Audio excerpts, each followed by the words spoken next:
In an effort to find their missing faux daughter, my family forcibly extracted my memories. They were convinced that it was my constant tormenting over the past 3 years that drove her to run away from home. I could only offer a wry smile as my memories were extracted. As each past scene unfolded, it was always me who was being tormented. My infuriated parents gradually tightened their grip on my hands, nearly fainting from the shock. My sinister brother's eyes turned bloodshot as he clenched his teeth until they bled. Confused, I looked up at them from their embrace and asked, "Who are you all?" On the 5th day since faux daughter Joey disappeared, my family had me tied up in a private hospital's laboratory. Cold metal rings clasped my wrists and ankles, and my neck, while a peculiar metal cap covered my head, connected by several thick black cables to a buzzing, large machine. I was about to have my memories extracted.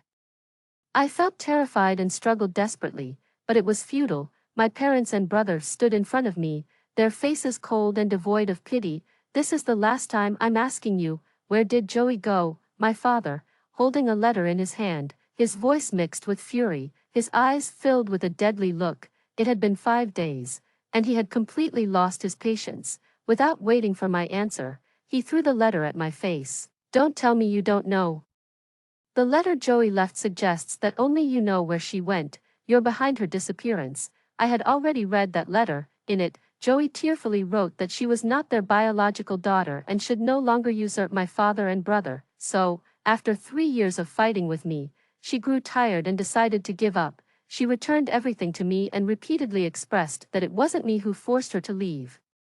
Hoping the family wouldn't trouble me or press me about her whereabouts, it was obvious to anyone that Joey's departure was intimately connected to me, yet, I was completely unaware. The day she left, I was even curled up shivering in the cold storeroom, a punishment from my brother because the day before, I had allegedly pushed Joey down the stairs. Of course, she slandered me. I hadn't even touched her, but she used this as an opportunity to intentionally leave, claiming she would no longer compete with me, as if everything was my fault, and the towering rage of my family could no longer be suppressed. "I don't know where she went," I answered, still hanging my head, feeling the coldness on my wrists and neck. I truly didn't know. Over these 5 days, I had explained over and over again that Joey did it on purpose. Unfortunately, my family didn't believe me. They always believed Joey. "Susan, why do you hate your sister so much?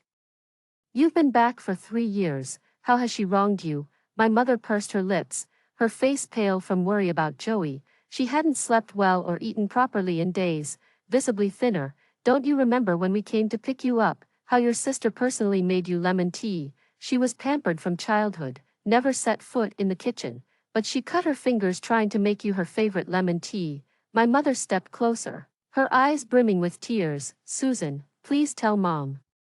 Where did Joey go?" "Mom is going crazy with worry," she cried easily. Because it was about Joey, I slightly lifted my head, wanting to say something but stopped myself. I just gave a self-deprecating smile. "Oh, the lemon tea, that was just the beginning of my nightmare." But who would believe it? So, I kept silent. Suddenly, my brother Simon stepped forward and slapped me hard across the face. "You rural tramp. Keep playing dumb and this memory extractor will be all yours to enjoy," he sneered. Simon has always disliked me, so his slap was full of hatred. My cheeks swelled from the blow, and I felt dizzy as blood trickled from my mouth. My father watched coldly while my mother scolded, "Simon, why did you hit her? What if it affects the memory extraction? She deserves it.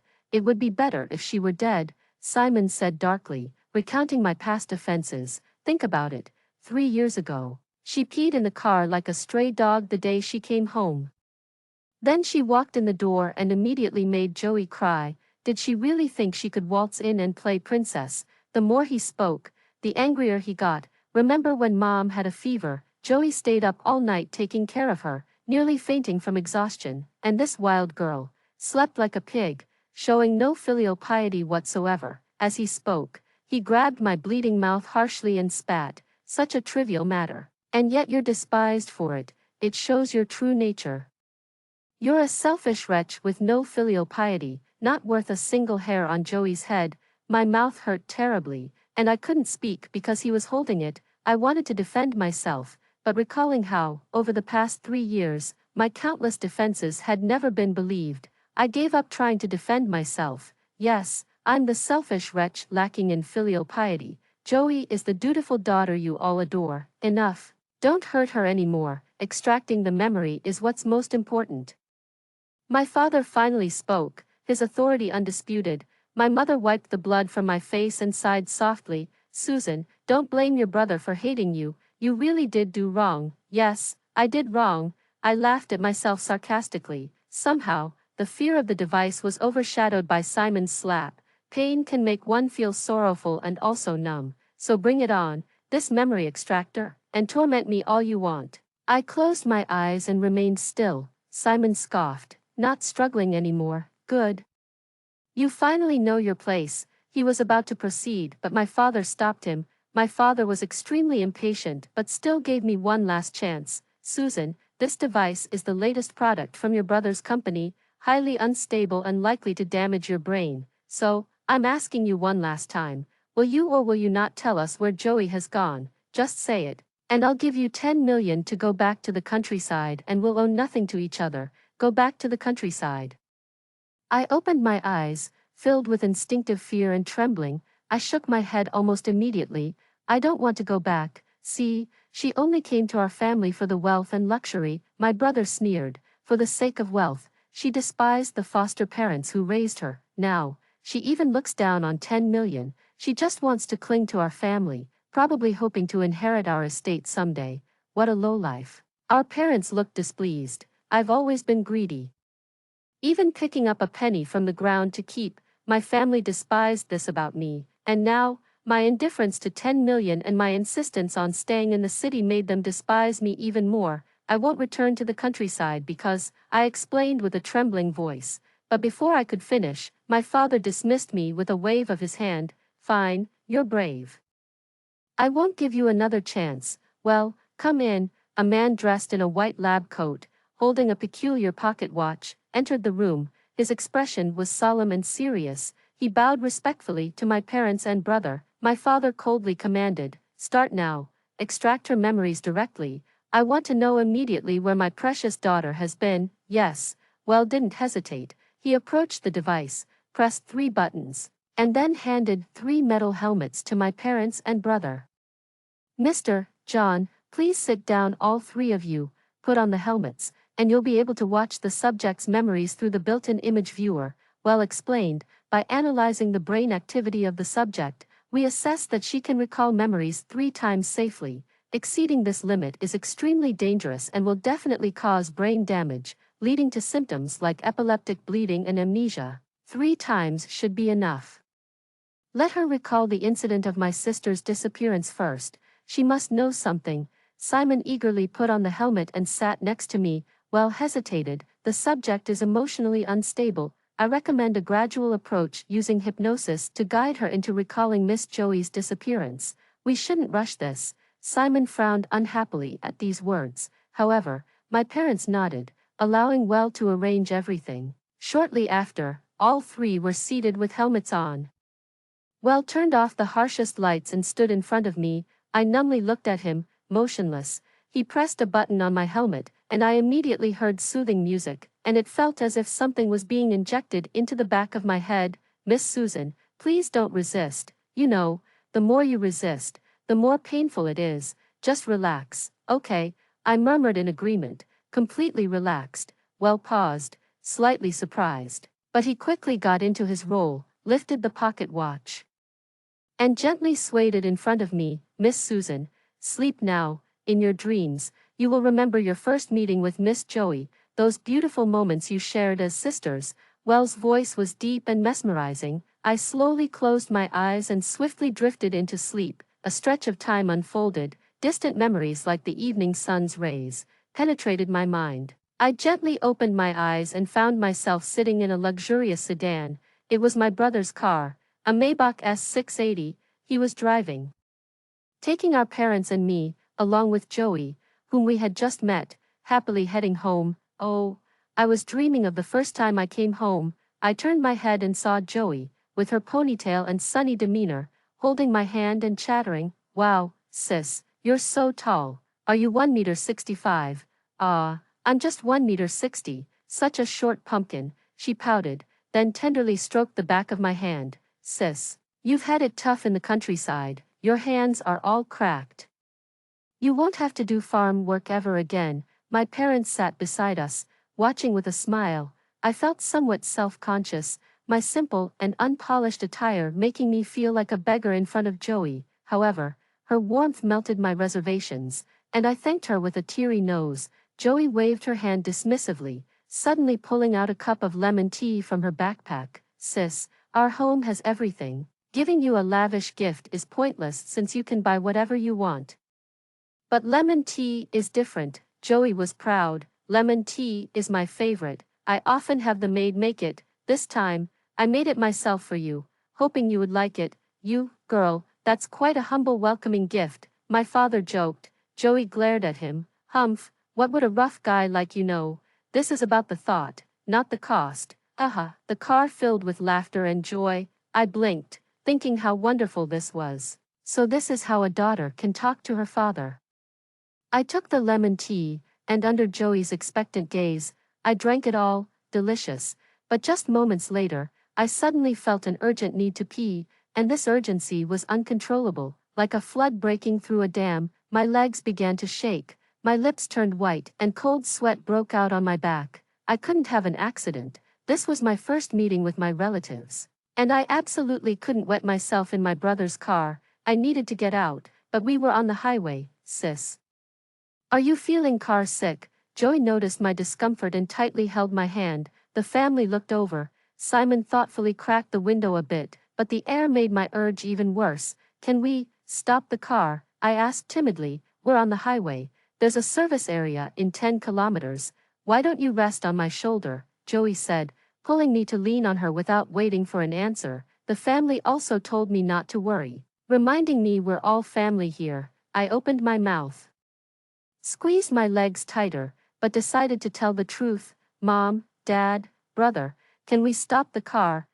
Before I could finish, Joey suddenly shifted, and her hand accidentally pressed on my abdomen. In an instant, my body shivered, and I lost control.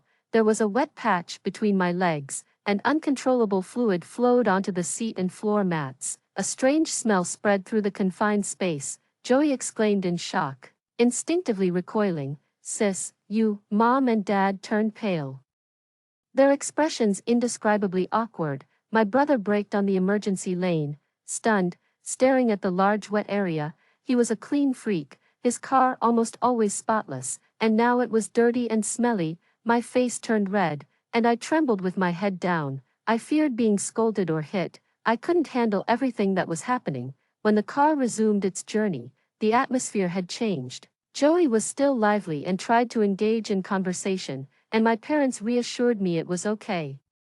My brother was disgusted by the wet patch but didn't scold me, driving on sullenly, no longer speaking, but soon, I heard his voice. Why is this wretched girl bringing up such disgusting memories? It makes me sick. She ruined my car with her pee. The voice was distant, not something from a dream. Oh, I realized. It was my brother talking while viewing my memories. He was right beside me, expressing his disgust. But I couldn't wake up, I could only listen to his disdain. Our parents were also disdainful. She pees herself the first time we meet. Is she stupid? Couldn't she have gone to the bathroom before getting in the car? My dad scolded me. My mom sighed. She really isn't normal. Could she not have warned us if she was that desperate? She just peed in the car all of a sudden. If this gets out, where will the Johnson family's face be? I gave a bitter smile. So, they had always looked down on me. It's just that no one said it out loud. The dream continued, and my memories were clear and profound. After the car returned to the villa, the nanny cleaned it up, and I was greeted with a grand welcome, a welcome that had been prepared in advance. It seemed everyone was happy to see me. After the welcome ceremony, I moved into a bedroom on the 3rd floor. Joey personally helped me make the bed, still chattering, comforting me about my accident. Sis, don't take it to heart. We don't mind, rest well, and later I'll take you shopping. She was genuinely enthusiastic. At that time, I was still grateful to her, but I wasn't foolish. I vaguely felt something was off with the lemon tea, so I kindly warned, Joey, did you mix something wrong in the lemon tea? I had an accident after drinking it. I never thought she did it on purpose. So I asked her directly. Joey froze, then turned and smiled at me. Are you that smart? I thought you wouldn't notice, but it's okay that you did. I added a diuretic. I was stunned on the spot. What's a diuretic? Having spent 15 years in the countryside doing farm work and getting beaten up, I didn't understand these things. Hearing this, Joey could barely contain her laughter. It's something to nourish the stomach. You're going back home to be a princess. So I thought I'd help you nourish your stomach in advance. You don't mind, right? I didn't expect you to pee in the car. Her smile was strange, no longer lively and vibrant, just sinister and smug. I finally realized that she was the culprit, but having been abused and bullied in the countryside for many years, I had become a timid person. I opened my mouth, feeling heartbroken, but I didn't dare say anything harsh. Seeing me like this, Joey covered her mouth and giggled.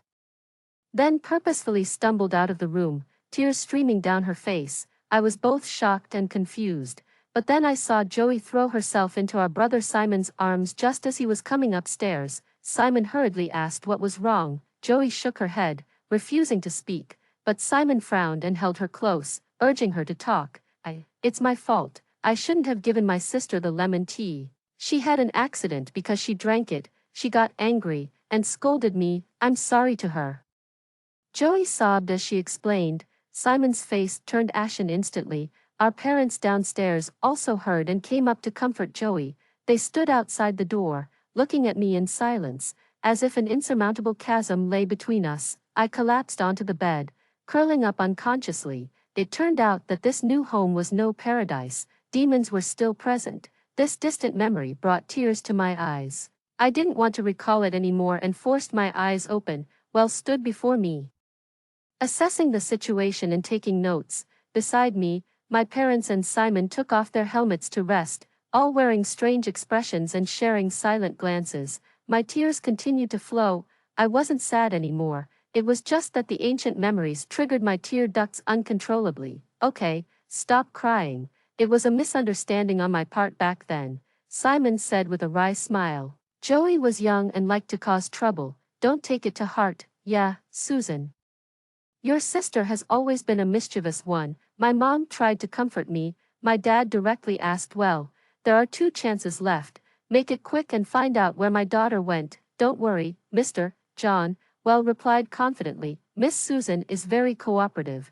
We'll definitely succeed. My parents and brother said no more, resting for a while before sitting back and putting on their helmets. Well, wiped my tears and hypnotized me again. Miss Susan, what is the most memorable thing about your sister Joey? The most memorable thing? My memories began to blur, and my dreams were a mess. I couldn't stabilize the dream immediately because there were many significant events in my memory, all fragmented. For instance, so what if I smoke? If you dare tell our parents, I'll kill you. I caught Joey smoking at the school gate, and she berated me on the spot. I swore not to tattle, and she playfully lifted my skirt, saying, I believe you won't snitch. But I still have to deal with you because I'm wearing a skirt today, and you shouldn't be. As she spoke, she pressed her cigarette onto my thigh. A sizzling sound followed, and smoke rose from my thigh as I screamed in pain. Ha, your leg isn't bad at all. Feels great to burn. Hey, it's raining outside, and my pajamas were blown away. Go pick them up. During a storm, Joey forced me out to retrieve her pajamas. I wanted to use an umbrella, but she snatched it away and pushed me out, saying, You're just a stinking stray dog. Why use an umbrella? Go out and get soaked. I was locked outside, drenched like a drowned rat, while Joey laughed heartily inside. Listen, pest, I'll give you 100,000 to go back to the countryside. Okay, I'm sick of seeing you. Joey often demanded that I go back to the countryside. She tried both threats and bribes, but I refused. Frustrated, she yelled, You won't leave. Huh, think you're a princess. Let me tell you, I'm the only princess in this house. Kneel down. She always enjoyed making me kneel. It seems to be some sort of psychological disorder. She did not hit or scold me when I refused to kneel. She simply smiled and pulled out some money. Kneel and bow your head, and the money is yours. I pursed my lips and took the money. I knelt down and bowed my head. Ha ha ha, you money grubber. It seems I really don't need to use any kind of tactics against you, money alone is enough. And that's what I have plenty of, yes, just give me money, and I'll do anything. Enough, a voice from offstage interrupted again. Simon yanked off his helmet and cursed loudly. Well, what the hell is this? Are these memories even real? This wild girl is slandering my sister. My parents couldn't stand it anymore and took off their helmets too. Well, responded respectfully, theoretically. It's impossible to fake memories, damn it. Simon kicked a stool, unable to speak. My dad looked at me sternly and after a long pause said, Susan is also to blame for being greedy. She didn't dare to resist because of the money, which only encouraged Joey's playful heart. Yes, Joey is still young and likes to tease. Unfortunately, Susan didn't resist because of the money. She is also at fault. My mom criticized me too. I listened to my mom's voice. The dream began to stabilize and became less chaotic. What I most desired was my mother's love. But it seemed she didn't love me. Well, glanced at the equipment and hastily said, Mr. John, Miss Susan's memories are still continuing. Do you wish to keep watching? My parents and brother exchanged glances, quickly sat down, and put on their helmets. This time, I dreamed of my mother. My mother had a high fever. She lay in bed, delirious, moaning from time to time. Dad was out of town, and my brother was at the office. Apart from the housekeeper, only Joey and I were home. Using the methods I learned in the village, I brought a basin of hot water and kept soaking a towel in it to wipe my mother's forehead, arms, and lower back. She was groggy, having taken medicine and not fully conscious. Joey glanced over and sneered. Mom took the medicine. The doctor said it's nothing serious. Why are you so anxious? I'm trying to bring down her fever, so it doesn't get worse. In our village, there was a woman who got brain damage from a fever. Now she's out of her mind every day. Joey burst out laughing. You're going to kill me with laughter. This is a major international city, not your broken down village. I ignored him and stubbornly took care of my mother. I was anxious, always afraid my mother would turn into an idiot. So I didn't eat or drink, watching her constantly.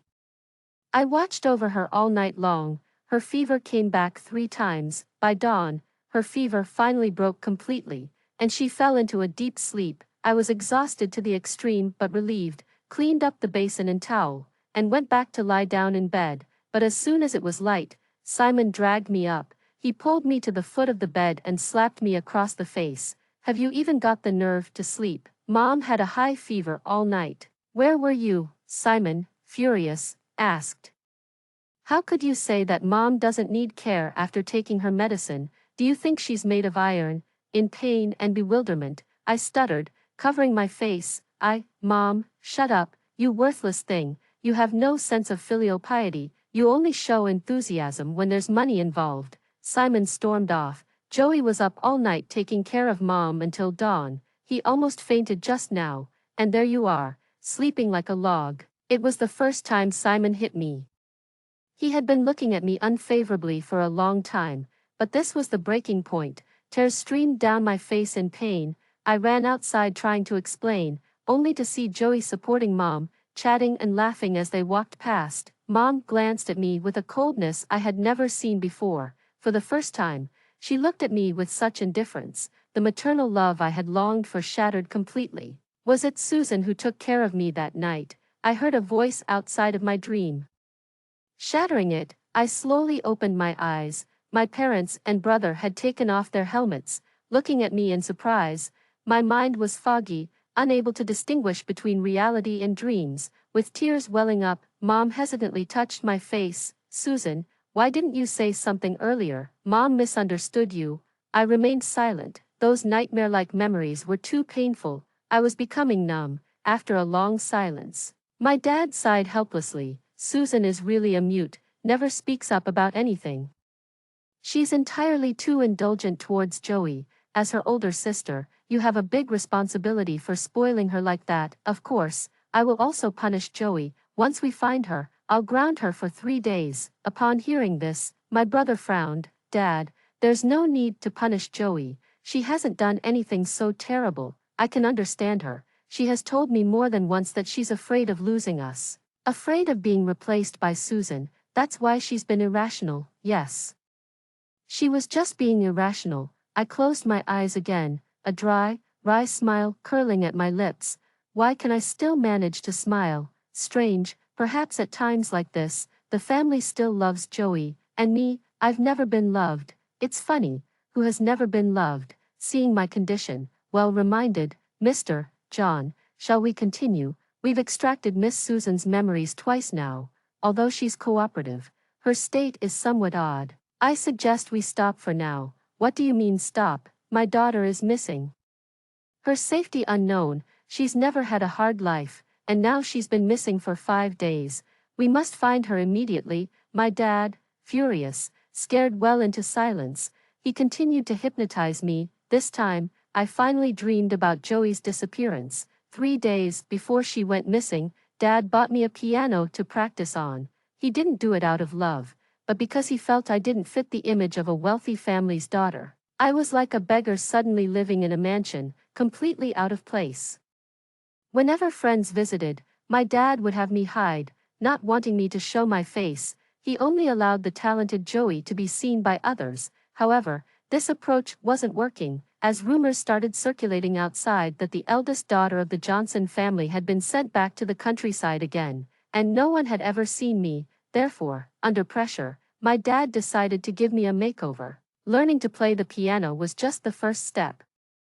He bought a piano and hired a teacher to see if I had any talent. Surprisingly, I turned out to be quite gifted at the piano, earning continuous praise from my teacher. My dad was thrilled and encouraged me to work hard. He even smiled at me. This was the first time I received praise from a family member, and I hid in the bathroom and cried for a long time. After that, I focused all my energy on practicing the piano. I was determined to become a pianist, to integrate into this family, and to never go back to the countryside. I was afraid of that home in the countryside, but just 2 days into practicing, my fingers were cut by blades hidden between the piano keys.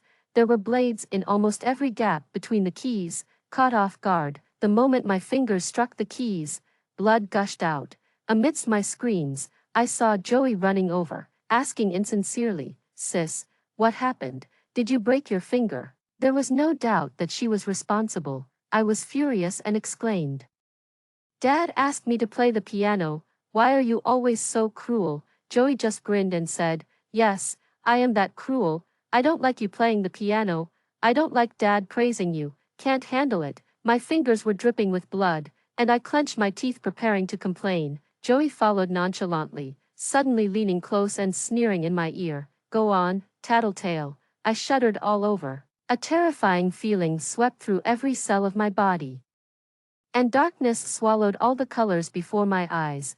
I fell to the ground, trembling as I looked at her. "Why, how do you know about me?" "Haha, I've done my research. You were called Rabbit Granny in the village. TSK TSK TSK, how pitiful." "No, I need to explain to Mom and Dad what Rabbit Granny means." She walked downstairs with an air of superiority. I cried out in horror, "Don't tell, I'm sorry, I was wrong, please. Sister, I won't play the piano anymore. I'll do whatever you say."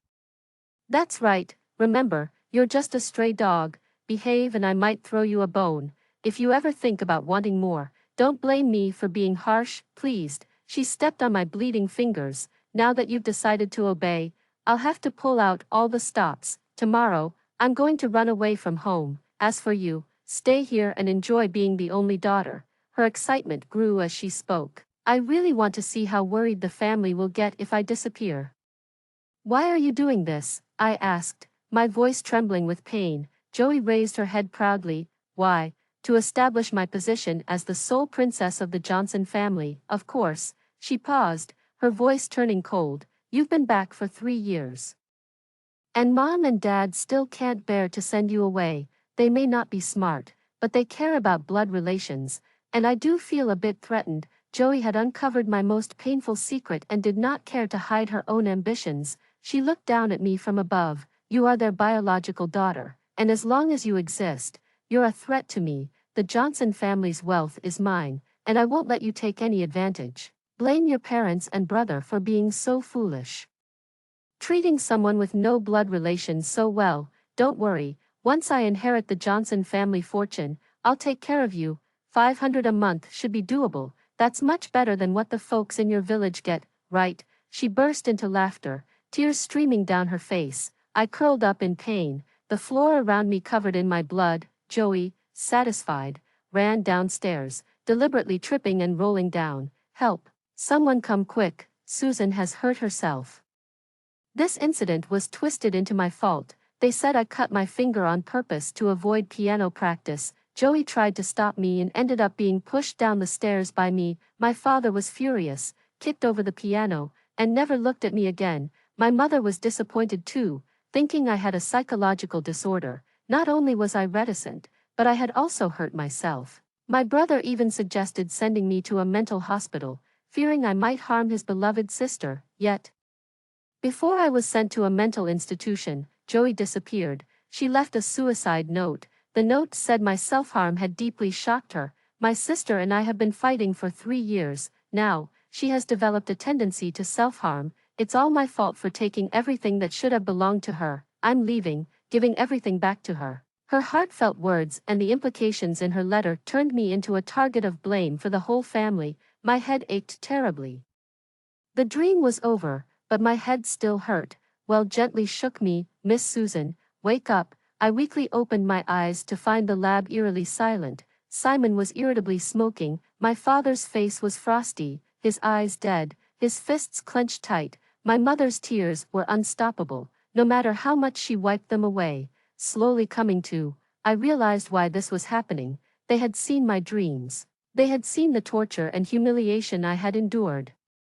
They had seen how sinister and malicious their beloved daughter and sister really was. So, I smiled, a bitter smile, a painful smile. It hurt, my whole head throbbing as if 1,000 needles were drilling into my brain. Well, after observing me, expressed his concern. Miss Susan's condition is critical. She can't withstand another memory extraction. May I ask, Mr. John, did you get the answers you wanted? He looked at my father. My father didn't answer. Simon stood up, threw away his cigarette butt, startling Well, who hurried to pick it up. Susan, if you've been suffering for 3 years, why didn't you tell us? Simon stepped towards me, hope still flickered in his eyes. He hoped the machine was faulty. He hoped my memories were confused. He hoped his beloved sister wasn't so malicious. I've told you many times, but you all chose to believe Joey, I said, then closed my eyes again. It was too painful, too tiring. I no longer had the strength to speak.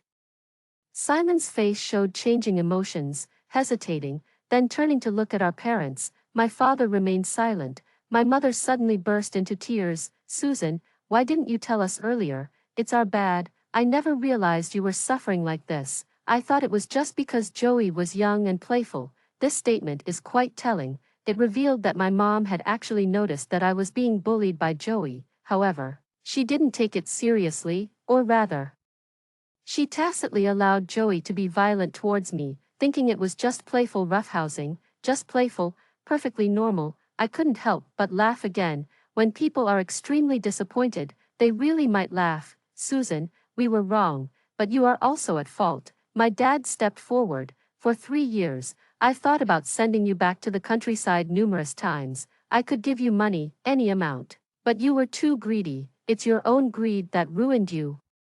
You just wanted to stay in the Johnson family, to live like a princess.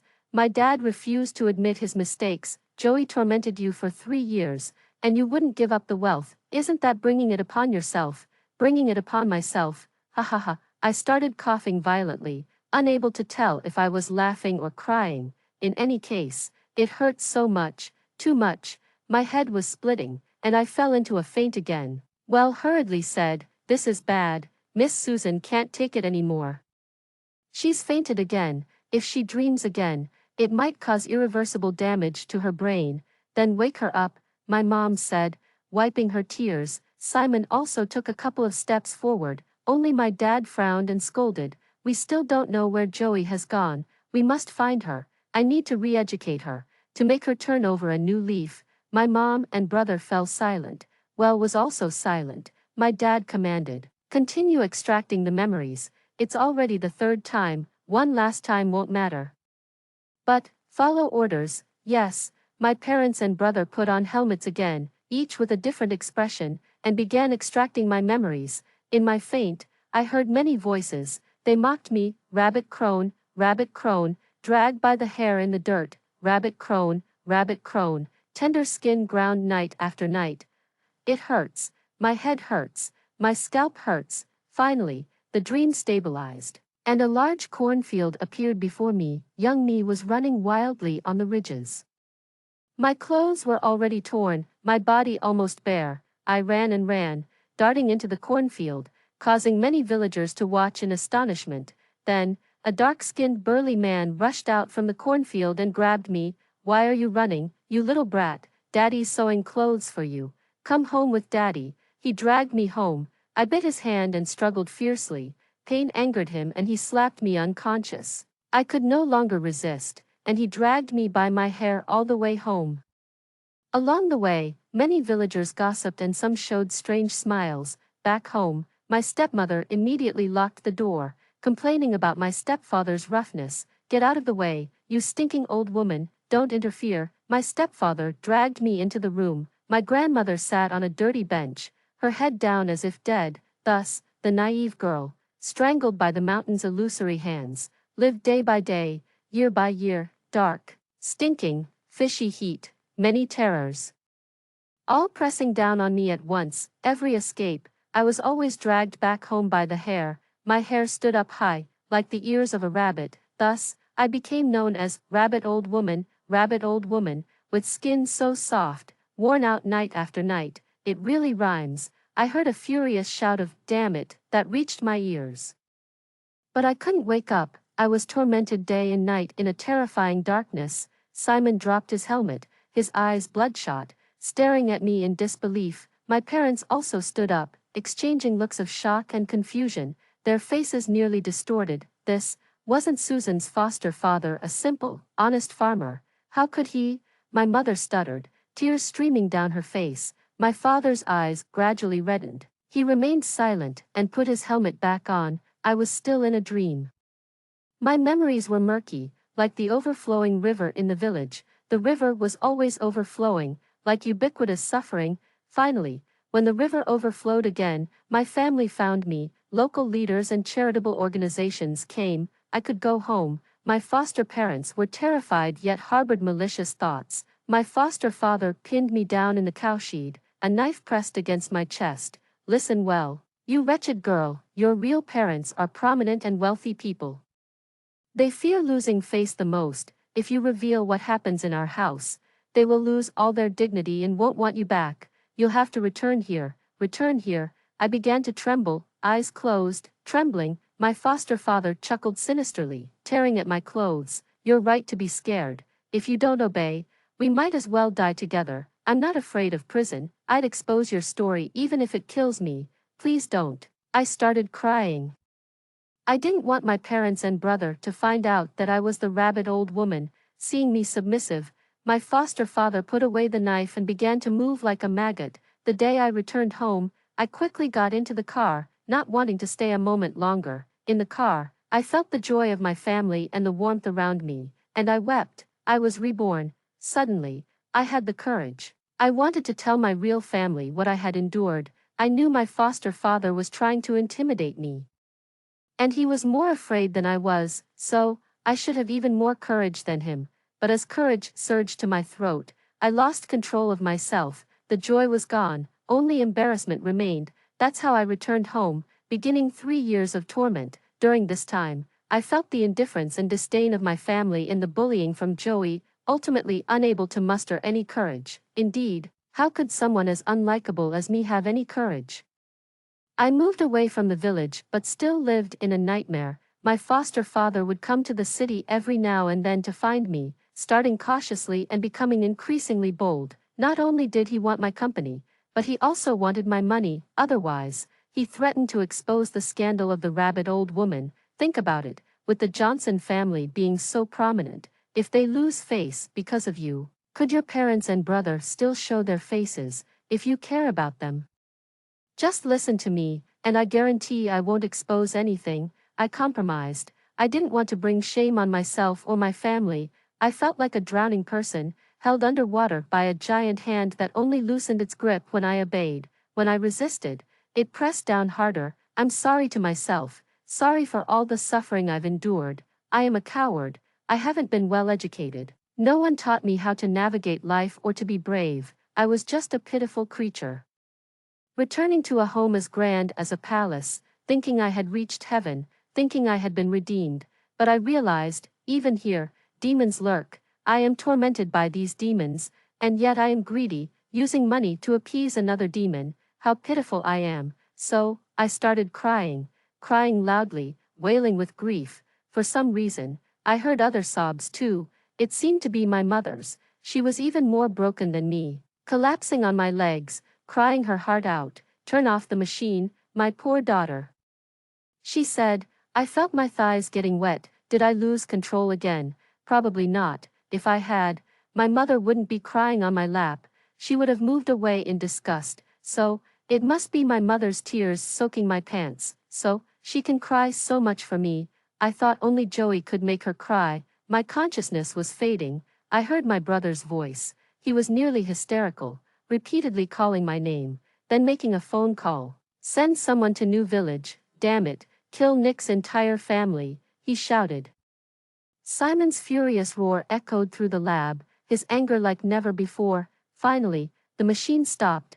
My head stopped hurting, but my consciousness was completely blurry. In the darkness, I began to forget many things: New Village, the cornfields, the Johnson family ranch, the Maybach villa, my sister. Who am I? When I woke up again, I was in a cozy bed. This confused me, because I didn't remember who I was. Who am I? I think I was a wild girl from the village, joyfully running around, chasing rabbits and dogs, fishing in the river, my skin tanned by the sun, and then I can't remember anything, only the happiness of my childhood. I sat up, scratching my head in confusion. Where is this? Before I could think further, the door opened, and a woman, pale and worn, rushed in, bursting into tears upon seeing me. She cried sorrowfully, holding me tightly and trembling. I sat there dumbfounded, cautiously asking, "Auntie, who are you?" She shuddered, looking at me in panic. "Susan.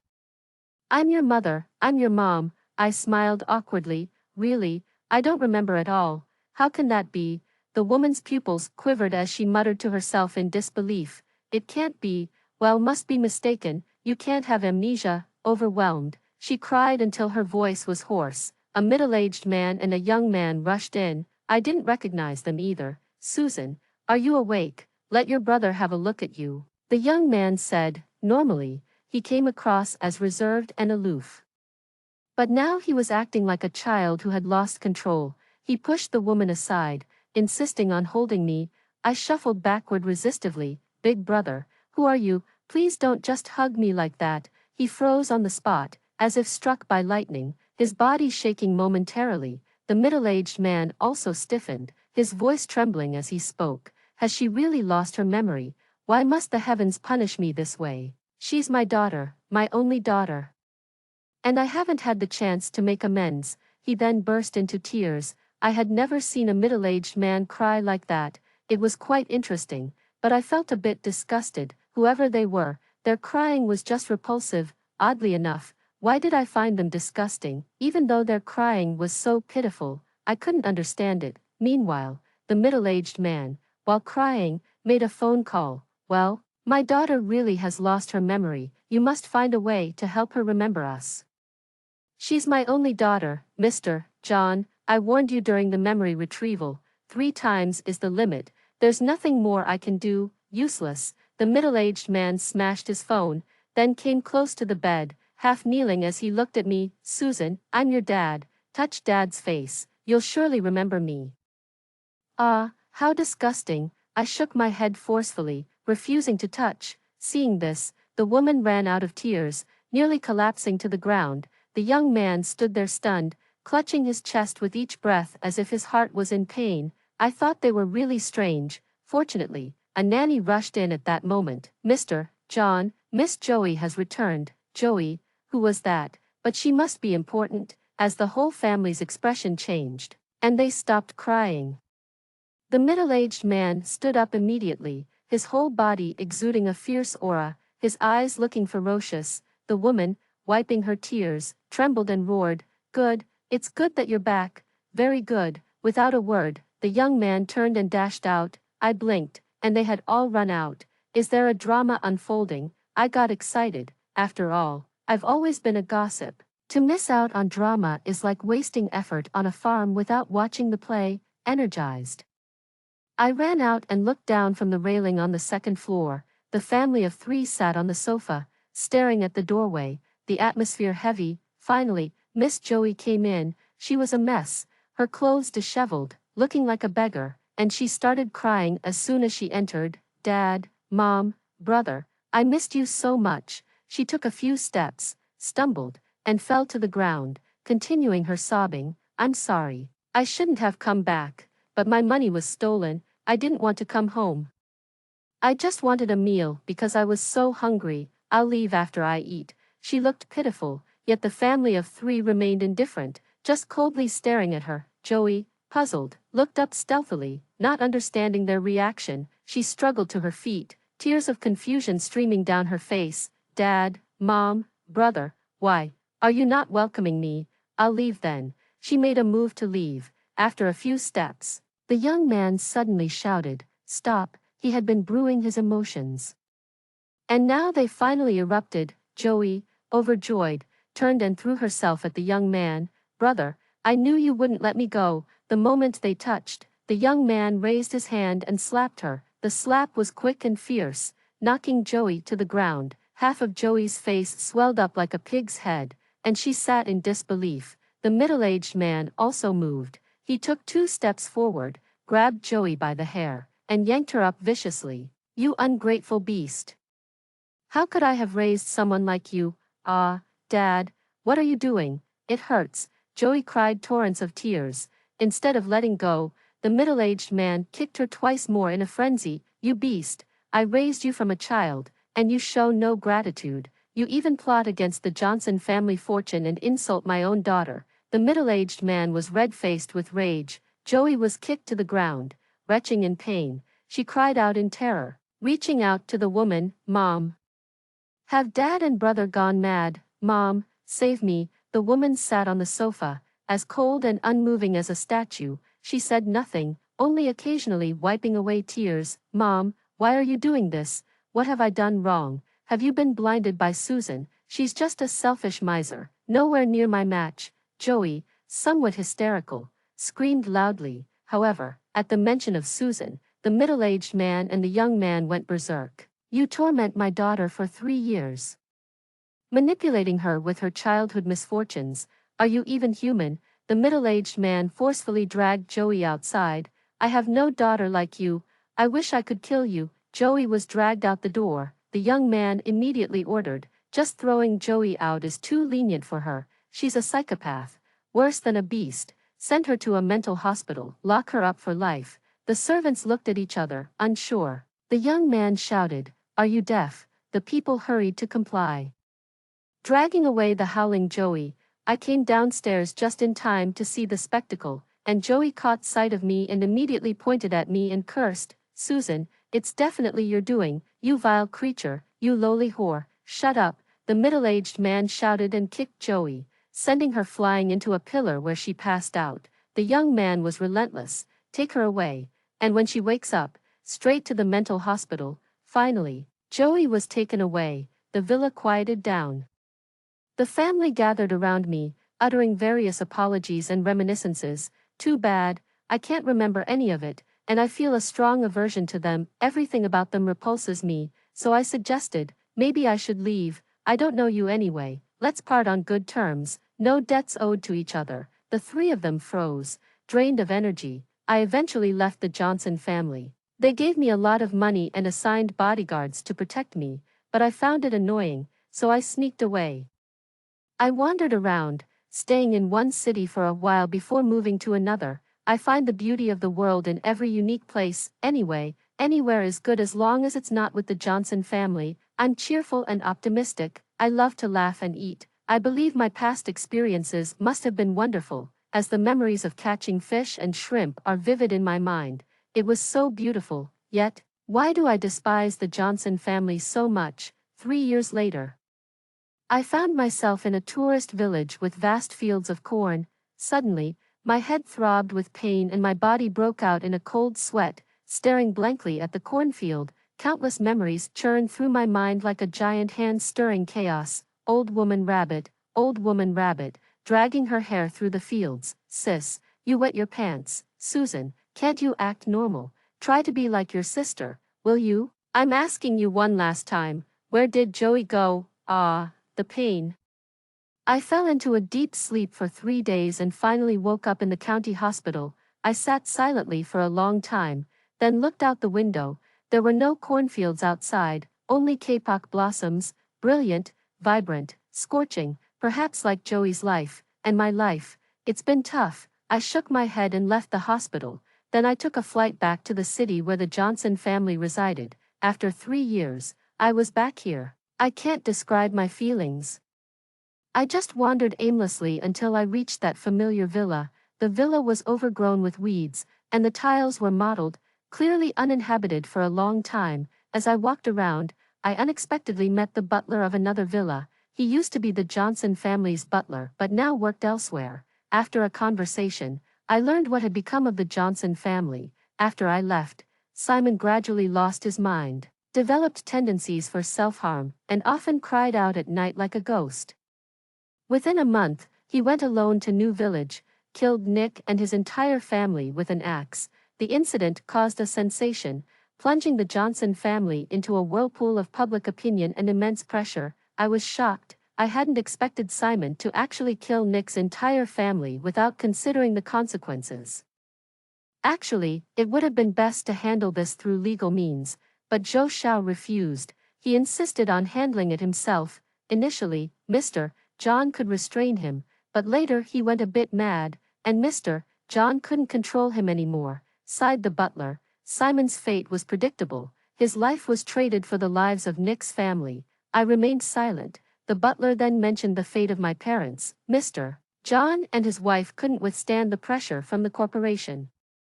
They were sidelined, plus, the young master was sentenced to death. Life is full of hardships. They've fallen from the clouds and now are just two people depending on each other for survival. Though they don't lack food or drink, life has lost its meaning for them. The butler wiped away tears and kindly gave me an address. They live here now, in the old house they used to live in years ago. Before you went missing, I took the address. In the evening, I stood in front of that old house. It was an old house in the old town area, dilapidated and probably soon to be demolished. The house was dark inside, not even the lights were on.